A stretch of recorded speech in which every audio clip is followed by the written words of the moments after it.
For today's video, ayan, mag-video na naman tayo ayan, para sa ating mga kaibigan, mga ka-idol, mga ka-oragon. Ayan guys,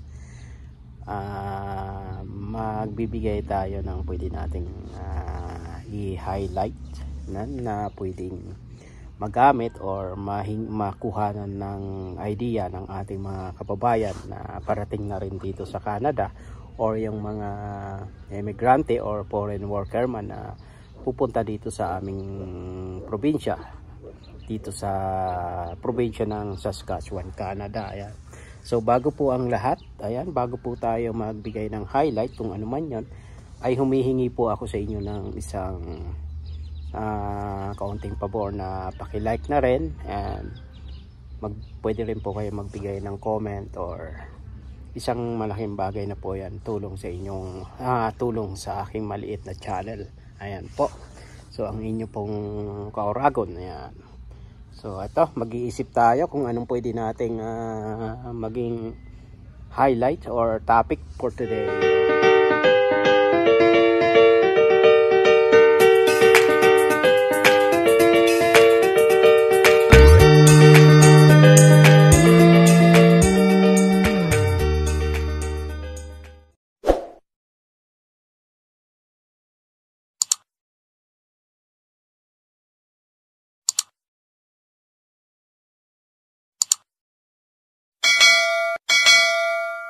Wow, ito na yung natabasan ko kahapon ng damo. Ayan, dahan-dahan kong linod mower, mga idol, mga ka-oragon. Ayan. So, ito yung aming backyard. Ang ganda ng ibon, no? Ayan, no? Wow, yung bike na tumba na, oh. Pinaglaruan ni CJ. Ayan, ito yung ibon yan. Ano, laki, oh. Ayan, no? Ibon, ayan, lilipad yan. Ayan.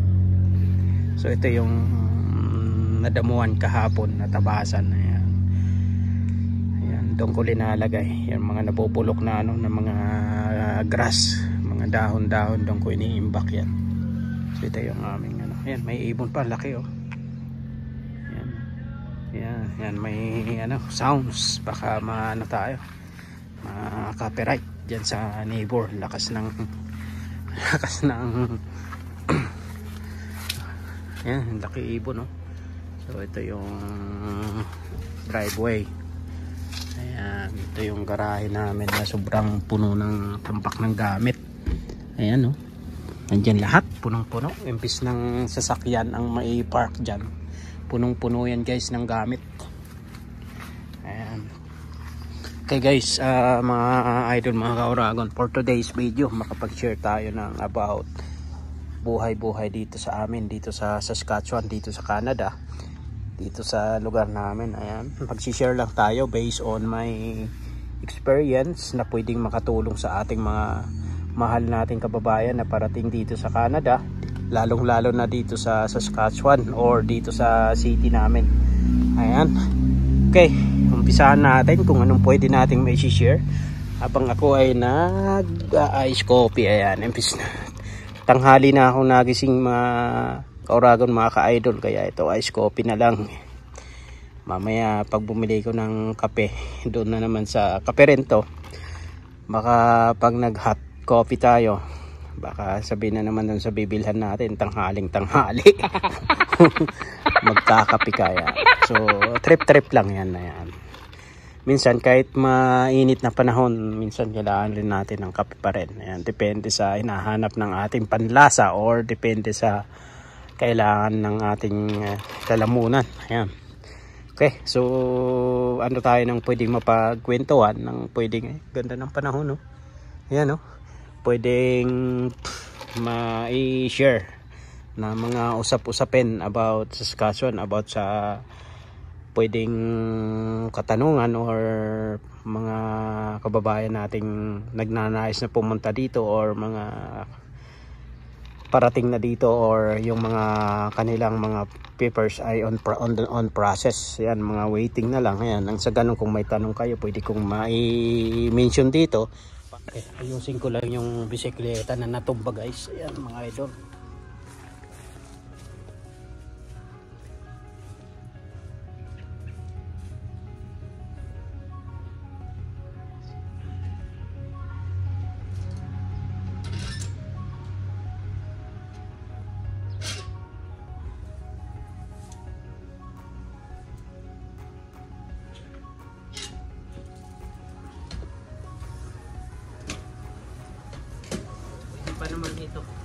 pa tong bike na to, idol mga kauragon na yan.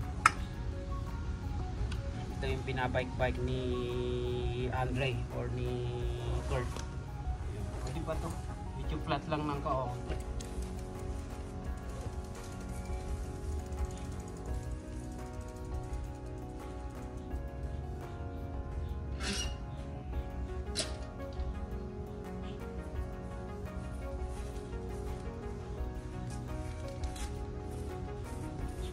Pwede pa yung bike na yun mga idol, mga kauragon na yan. May bike akong maganda nung 3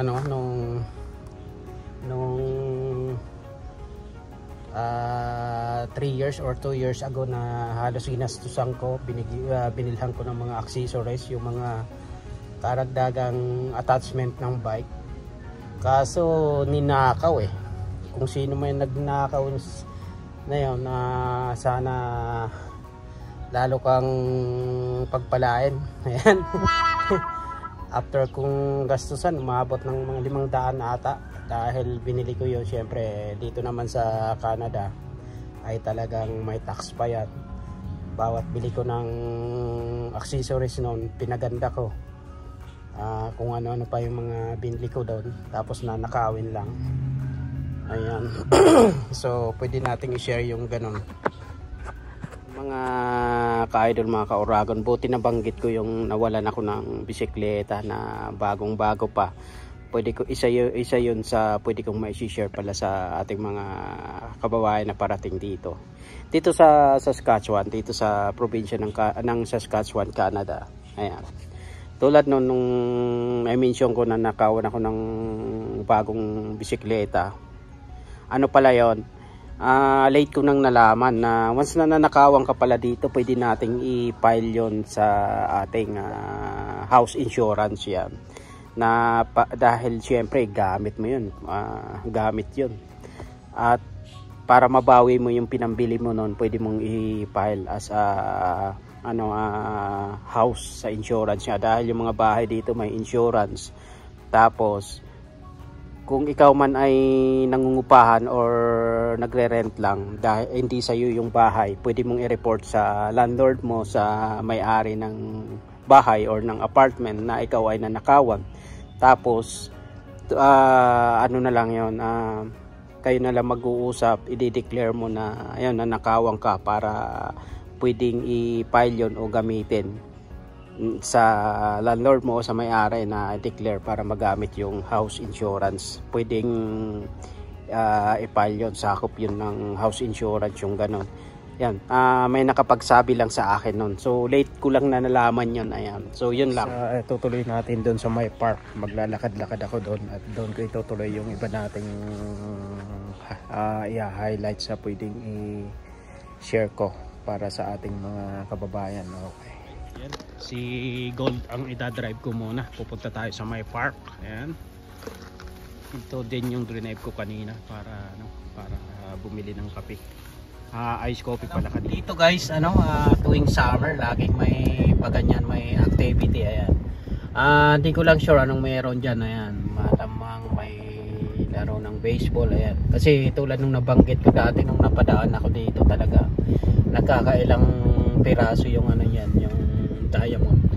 yung diamond na laruan ng baseball. Ayan, ayan. Tapos banda doon, daming tao doon, banda doon. Ayan.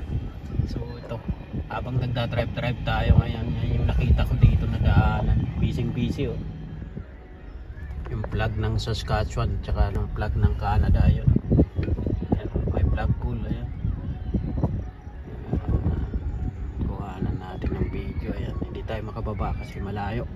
At saka yung daan yan, doon iikot, banda doon yung daan. Ayan. Ayan, tuloy na natin dahil kaunting minuto na lang para kumpletuhin lang natin yung mga idol, mga kauragon, yung sa content na to. Ayan.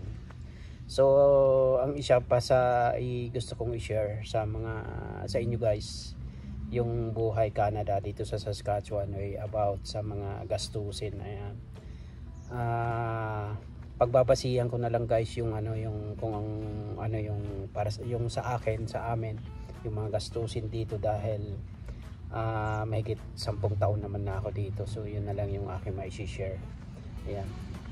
Sa pagdating sa mga gastusin or cost of living dito sa dito sa Saskatchewan or especially dito sa lugar namin, ayan, siguro hindi naman siya magkakalayo maliban na lang sa mga big city or sa malalaking probinsya na maraming mga tao, maraming sobrang daming emigrante. Ayan. Ayan. Like Toronto, iba yung cost of living doon. Talagang maybe ikukumpara dito sa cost of living dito sa Saskatchewan, lalong-lalo na dito sa city namin. Baka yung cost of living namin dito ay times 3 or times 4 pa. Ayan. Let's say pagdating sa house rent, apartment rent, so maybe times 3 or times 4 pa yung cost of living. Ayan. So wag na natin patagalin mga idol, mga kauraban, ayan guys. Kaya ko gustong i-share ito dahil para makatulong or magkaroon ng idea. Alam ko marami na rin mga vlogger na nakapag-content ng ganitong uri ng usapin or ng topic about gastusin dito sa Canada. Pero ito naman kasi baka magkaiba sa mga kababayan na parating dito, na baka ang destinasyon or ang pupuntahan nila ay dito sa Saskatchewan, dito sa probinsya namin. So sana wala pang nakapag-content ng ganito about cost of living or gastusin dito sa Saskatchewan, pero I'm sure meron na. So kung meron man ay kumbaga magre-refresh lang tayo, at pasensya na kung hindi ko naman sinasadya na meron na palang nakapagbanggit ng mga ganon. So I think lang na meron na for sure. Yeah. Dahil marami talaga ditong mga vlogger din na nakarating ng Canada. Meron nga doon isa akong napanood na may question na sa kanya, sa vlogger na yun, na bakit daw lahat ng pumupunta ng Canada ay nagiging vlogger. Ayan. Siguro kailangan lang siguro ng iba pang mapagkakalibangan at ma-share anong meron kami dito sa Canada, para makita naman, ma-share sa ating mga kababayan na nasa Pilipinas kung anong meron kami dito sa Canada, lalong-lalo na dito sa probinsya ng Saskatchewan. Anong meron kami dito, ano yung mga usually or mga libangan namin dito, like especially kung winter time. Ayan. So wag na natin palayuin yung ating pag-uusapan, yung aking i-share na gusto kong i-share about cost of living or gastusin, para hindi tayo pa ulit-ulit. Ayan. So una guys, para sa akin, on my case, kailangan meron akong monthly income na at least $4,500 dollars Canadian, dahil para ma-cover up ko lahat ng aking mga gastusin dito, like bahay, sasakyan, tapos mga utilities. Pag sinabing utilities guys, marami yan. Tapos mapag-uusapan din natin dito yung anong pinagkaiba pag ikaw ay renter, pag ikaw ay nagre-rent sa apartment, ano yung mga bayarin or utilities pag nagre-rent ka lang sa apartment, at ano yung mga utilities pag ikaw ay nagre-rent sa isang buong bahay. Pag bahay kasi magkaiba yun. Yan. Malalaman nyo guys yun yung pag dumating tayo dun sa portion na yun. Yan. So una, tulad na banggit ko, sa case ko kailangan na at least may $4,500 dollars ako, Canadian dollars, na monthly income. Totoo po yun guys, dahil sa sitwasyon ko, matagal na rin ako dito sa Canada. Yan. Tulad nga ng sabi ko, 10 years more than. Syempre sa tagal na yun, talagang may mga pagkakataon, may mga panahon na ako ay natrap sa aking mga let's say credit card. Yan. Kaya yun ang una yung pag-aralan or maging aware kayo doon sa paggamit ng mga credit card. Pag kayo na nandito, iwasan natin yung tanggap lang ng tanggap kung ano yung mga ino-offer ng bank, dahil nangyari yun sa akin. Ayan. Yan. Dahil sinasabi ko na at least $4,500 at monthly income, at least dapat meron ako noon.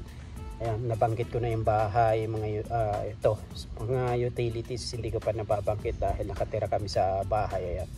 Pag bahay yung tinitirahan mo or renta ka man, sa'yo talaga yung shoulder mo talaga yung mga utilities. Like dito sa probinsya namin, ang tawag dito sa amin ng electricity sa power dahil Saskatchewan Power Corporation. Ayan, dahil sa Saskatchewan. So power, ayan, let's say 150. Tapos SAS Energy, yun yung Saskatchewan Energy, yun yung mga sa heating, sa mga pag tayo ay naliligo ay may hot water, especially pag winter, kailangan natin yun guys, yung hot water. Tapos yung gas, yun yung nagsusupply ng heating sa buong loob ng bahay, lalo na pag winter, pag maabot yung minus 20 or negative 20 pataas, talagang sobrang lamig. So kailangan talaga natin yon, yung sa energy, yung sa gas, para yung ventilation, may mga bumubugang mga heat sa paligid sa buong bahay. Ayan, so yan na yan, pangalawang utilities na nabanggit ko.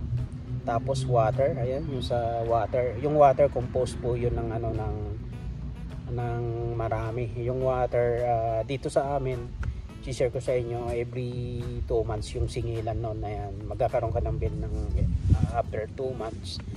Compose yun ng garbages, ayan, water, yung ginagamit na tubig, tapos kung ano-ano pang mga added na sinisingil ng town or ng city, na basta marami doon kasi naka-portion yun or naka-mention yun doon sa bill. Ayan, tapos ayan, cable or internet, let's say internet namin na $75, wala pang cable doon. So pag gusto nyo ng may cable, combination yun ng internet, medyo malaki yun, mga mahigit $100 yun. Tapos sasakyan, yung sasakyan naman personal yon, like sa amin sa K-Scoop may 3 kaming sasakyan. Ayan, yung under sa pangalan ko, under sa pangalan ng isa, under sa pangalan ng isa. Ayun, let's say example sa akin, like more than 600 a month, pero yung payments nun ay every bi-weekly guys. Ibig sabihin every 14 days magbabayad ka. Yan yung cycle ng bi-weekly. Sa napaka-common yun sa pag may car loan ka dito sa Canada. Bi-weekly yung bayad, pero pwede mo ring i-request na para isang payment ka lang sa isang buwan, pwede mo i-request na 1 month lang na so may differential, madudubli yung bi-weekly payments mo. Tapos cellphone, yung cellphone, let's say ako sa iPhone 13 ko, pero tapos na ako, akin na itong phone na to, nagbabayad na lang ako ng data. Yun, 119 before, dahil para maging akin yung phone, at saka syempre yung bayad sa monthly, yung sa data, paggamit mo ng data. Tapos yun, 2 years kasi yun, yung mga telepono dito, utang din yun. Ayan. Tapos fuel, like gasolina, dahil kailangan natin yun. Gumagasto rin kami yan, yung monthly. So imagine mo kung magkano rin yun. Ayan. Tapos shopping, ayan, kailangan may budget ka rin doon, dahil kami ay minsan naglo-long drive, pumupunta sa malaking city, mag-shopping, tapos nag-hotel pa kami para ma-enjoy yung biyahe, dahil bumiyahe ng medyo malayo-layo. Maliit na yung 500 kung kakain lang kami, kulang pa yon dahil sa hotel pa lang, yan, mag-stay overnight. Tapos syempre yung pagsha-shopping, ayan. Tapos yung kain sa labas, ayan. Yung eating outside naman, yun ay kung kailangan din natin yun, tayo mga Pilipino, dahil pag gusto natin kumain sa labas, wala tayong luto, wala tayong na-prepare na pagkain sa bahay. Tapos kung gusto mo rin ng naibang ambience, yun, kumakain kami sa labas, yun another budget din yun sa loob ng isang buwan. And then yung ito na yung pinaka sitwasyon na kung bakit sinasabi ko na at least 4,500 a month ang dapat na at least na kinikita ko. Dahil tulad nga ng sabi ko, 10 years na ako dito mahigit, yun na yung mga payments mo sa credit cards, kung nagkakailan yung credit cards mo, tapos kung may line of credit ka. So tuwing sahod guys, kung talagang hindi mo malimitahan yung paggamit, hindi ka naging aware doon, talagang matatrap ka sa mga kautangan. So kaya sa case ko yun, kailangan talaga at least may income akong 4,500. So di ko lang alam sa iba, siguro sa mga base sa mga kinikwento ko, sinishare ko, talagang malayo, magkaunti lang yung difference kumpara sa iba ng mga nandito na sa Canada. How come pa na kung sila ay nasa big city or sa big province tulad ng Toronto, British Columbia, so makakasurvive tayo sa ganong mga big city or mga malalaking probinsya na magaganda, ay talaga kailangan doble kayod tayo, at least may 2 to 3 jobs tayo para makasurvive tayo, diba? Tapos ganun pa kung may mga bayaran ka, mga credit card na nung una tanggap ka lang ng tanggap, hindi mo namamalayan na natatrap ka na pala sa kautangan. Tuwang-tuwa ka nung una dahil ayan, real talk lang tayo. Tuwang-tuwa ka nung una dahil uy, wow, na-approve na naman ako sa ganito. Yung bank na to, na-approve ako. Wow, ang ganda. So tanggap ka ng tanggap, di mo namamalayan na yung ini-income mo pala ay under na pala sa mga gastusin mo, sa mga bayarin. So masakit sa kalooban yun, di ba? So, kaya yan, masishare ko lang, kailangan maging wise tayo, practical, gumasto tayo kung ano yun lang mga napakakailangan, napaka-importante na bagay, gastusin natin. Kaya ko gustong i-share to dahil para sa mga bagong kababayan na parating dito, magkaroon na talaga kayo ng idea, no? Magkaroon na talaga kayo ng idea kung ano man mapag-aralan nyo, para hindi na kayo matulad sa akin or sa iba na natrap na talaga sa kautangan. Ayan. So maging wise tayo, practical, ano lang yung mga importante, yun ang bilhin natin. Huwag tayong magpakalunod sa gusto ko yan, tapos after ilang days hindi mo na nagagamit, na-impact lang sa loob ng bahay mo, tapos gasto. Ayan, sobrang lumalaki yung gastusin. Kaya yun, habang tumatagal, umiidad tayo, yung work, alam mo yung pakiramdam na work, trabaho, or yung life mo, kailangan mo pa rin magtrabaho para dahil sa mga obligasyon mo, yung mga liabilities na mga bayarin. Yun rin yung pangunahing dahilan, imbis nang mag-retire ka na, mag-early retirement ka, hindi dahil sa may mga bills ka pa, mga liabilities na binabayaran. Kaya yun, napipilitan pa rin magtrabaho. So yun lang muna guys, siguro napadami na, napa-over na yung aking mga sinabi. Ayan, maraming oras na to. Sana magustuhan nyo yung aking video, and hopefully makatulong ito sa inyo. So bye muna guys, thank you for watching.